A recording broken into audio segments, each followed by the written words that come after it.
Hello, I'm Glenn Dyer, and you are watching a Dyer-Situation. Today I'm going to be seeing the incredible BURT Wonderstone. Now, this is a movie starring Ben Stiller and Steve Carell. Um, I'm not sure what to think of it, honestly. I haven't actually seen a trailer for it. I've seen a lot of advertisements, like on billboards and stuff. So what I gather is that it's something to do with magicians, which, since it's starring Ben Stiller and Steve Carell, instantly makes it a lot better than Oz the Great and Powerful in terms of wizarding stuff. But anyway, but that's not what we're talking about today. So I'm not quite sure what it's about, what's going to happen, or anything like that. So, yeah. I think I'm going to enjoy it though. I mean, those two guys, they're pretty funny. Um, a lot of people don't really like Ben Stiller's style of comedy, just kind of the whole, but, I don't even know how to word this properly, but yeah, some people don't like it. I like him. I think he's pretty funny, like, at times. The last movie he was in, The Watch, as you know, I really did like. I thought it was one of the better comedies of the year. Better than Ted, in my opinion. And yeah, so I'm hoping this movie will also make me laugh a lot and just let me enjoy my good old Sunday here.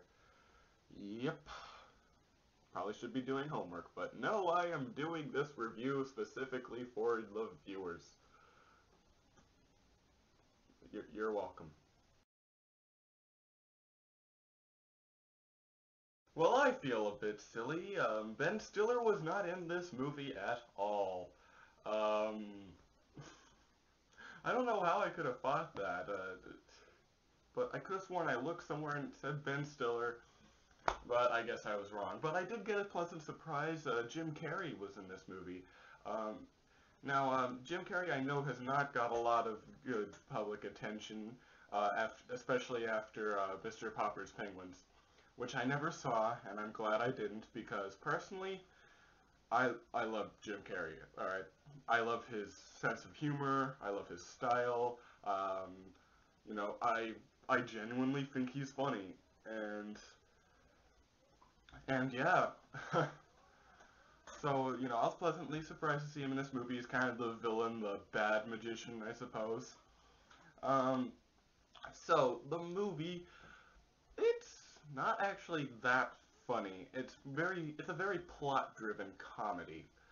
Um, uh, like, um, Yeah, it seems like somebody wrote a story about the magician and stuff, and you know they just kind of sprinkle jokes in here and there, and that's kind of what it feels like. Then again, you know, it's reasonably funny. It doesn't really get like ha-ha funny until the last 20 minutes, like when they start doing stuff like they need to find their giant magical trick thing, and the trick they come up with is quite frankly hilarious. But for most of the movie, it's just kind of like a yuck here and there. Just like, oh, that's kind of funny. But nothing like, oh, geez, that's hilarious.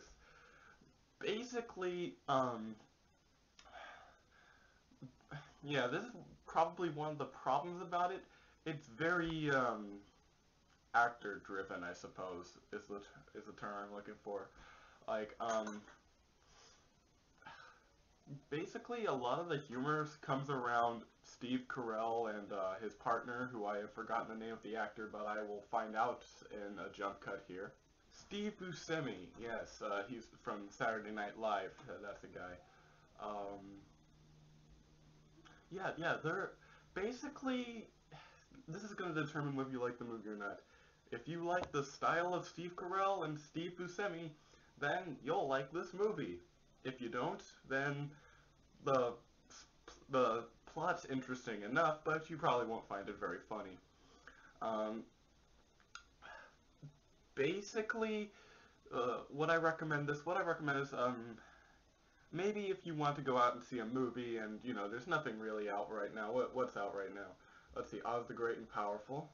Don't you ever watch that? And cute couple other movies. I guess if you're just going out to look for a laugh, but nothing like stupid, not a stupid comedy, then yeah, sure, go and watch this. I'd maybe, but maybe not in theaters really.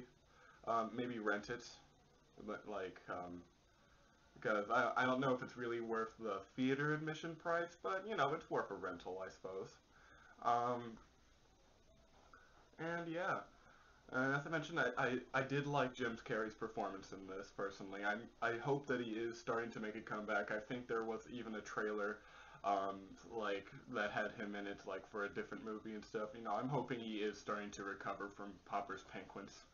It was that was not very good, I'm sure.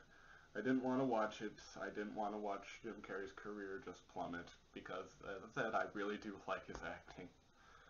Um, and yeah, so yeah. Oh, speaking of trailers, there's going to be a One Direction movie. Probably not seeing it, so don't be looking forward to the Dyer-Situation for it. Concert movies.